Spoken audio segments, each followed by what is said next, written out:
In our previous program, what we did was we took a beginning look at storing and retrieving data from a matrix of information, which again is a rectangular array of numerical information. Now, we didn't really store it in the most effective way.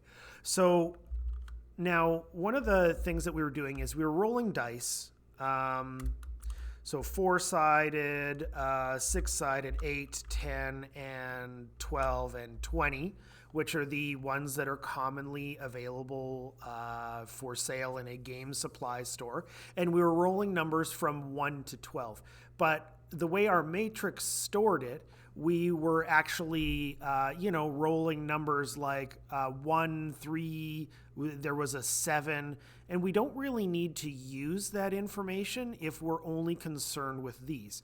So let's take a look at how we would more effectively store rolls from 1 to 12 with these dice specifically. So what we're going to do is we're going to begin with an array that stores these values. So just so that we can keep it clear which dice we are accessing, we're going to have 4, 6, 8, 10, 12, and 20. Now, what we're going to do is we're going to create a matrix that will only store rolls from 1 to 12 of these exact amounts of dice. So for that, we're going to need a two-dimensional array. So again, this is how we design it. It's going to keep track of our rolls. And now, how big are we going to make it? Now, what we're going to do is we are going to use one of the rows in rolls to represent each of these numbers. So how many rows do we need? Well, what we can do is we can access dice.length here so that we have a space for each of these. This is a really good way to do this because if you decide that you wanted to put a 100-sided in here, all you would have to do is put comma 100, and then this would accomplish the work for you. Now, we're still going to do 12 rolls, so we're going to use a 13 here, and I'll show you more clearly why we're using 13 columns for 12 different rolls, because we're going to store it a little bit differently this time. So int roll total is going to keep track of our total roll. Okay. Now, what we're going to do first for our matrix is we're going to store the values of the different dice into our matrix. So the way we're going to do that is we need a for loop. For int I is 0, well, I is less than dice.length, I plus plus.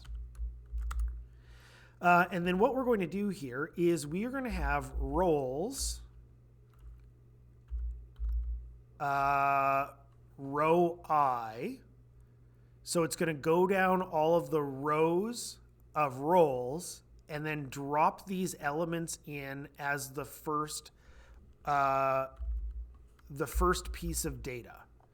So we're going to kind of treat that a little bit like a heading column, which will say what kind of information is a roll. So that's why we're putting a 0 here, because this is just going to load in the cells in the first column.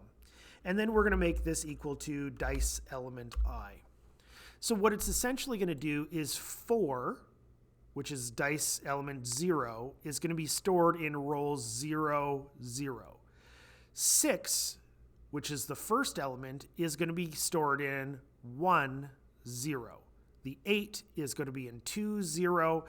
So it's just a quick way to load from this style into our matrix. And sometimes you do this, you use an array if you need like a particular piece of data installed into like a matrix. Okay, so we've stored our die values. Now what we're going to do is we are going to just as a demonstration, let's print the matrix here, just so that you can see what we're beginning with. So for this, for int I is 0, while I is less than roles.length I plus plus. Now this is different from the last program that we did because here we're caring about that first column. That's why we're starting at 0. So this one is going to traverse die sides, which is going to be like our rows. And then here, inside that, we have to traverse the cells within that row. So for int, let's do j is 0, while j is less than roles I, because it's the column or the row that we're looking in, dot length j plus plus. This is going to traverse the die sides, die rolls, how many we're rolling of each, which is going to be our columns. And then we are going to just system.out.print roles I j plus a space, and then when we are done printing an entire row of data, we're going to do a println. So system.out.println. That way it will go to the next row. Okay, so let's run this and see what we have so far. So this is what you're going to have at the beginning. We have all of the die values, because of this loop here, stored in the first column, and then everything else is blank because this is how Java initializes in integer data within an array. It just has them all set to 0, which is handy. Okay, so now what we're going to do is we are going to load the array, the matrix, and then we're going to print it again. So if you want, because we are going to print it again, if you want to put a second copy of that, that would be great.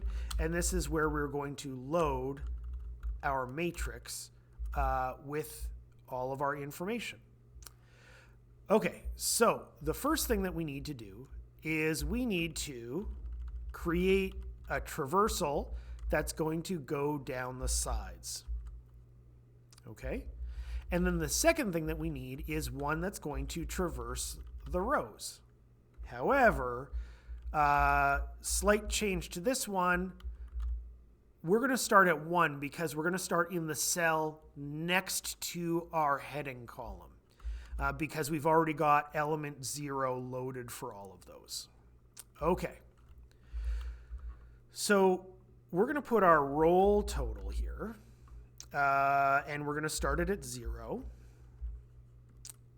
And then what we're going to do is we are going to write a for loop here that's going to roll the appropriate amount of times. So for int k equals 1, while k is less than or equal to j, which is how many times we're rolling, we're going to go k plus plus. There we go. Now what we're going to do is roll total. We're going to add on int math.random. Now this is going to be a different difference from the previous program because what I'm going to do here is I'm going to access, because the row no longer represents the amount of sides that are on the dice. I actually need to access a point of data which represents how many sides are on this die that I'm rolling. So that information is stored in roles, row I, just like the one that we're currently working on, in cell 0. So we're going to use that instead in our calculation. And then once we've rolled the appropriate amount of dice, we're going to go rolls I, j is going to be the roll total, because this is where we're going to store our piece of data. Okay. So what we're using here is we're pulling from that first column in order to figure out what we're doing in the rest of the cells in that row. So if I run this, take a look at what we've got. Now you can see this is the first version of this before we've loaded the information, and this is the second version after we have loaded the information. So one of the important things here is when you're creating a matrix of information, it's kind of like everything from this section is kind of the same, but you can treat particular parts, usually like element 0, as a heading row or column just with like slightly different information, just as long as you have an efficient way of memorizing like where that is. Also, this is a much more effective way to store the information that we want. We've basically reduced the storage requirements of our program by more than a half, which is a pretty incredible gain when you're optimizing your programs in computer science.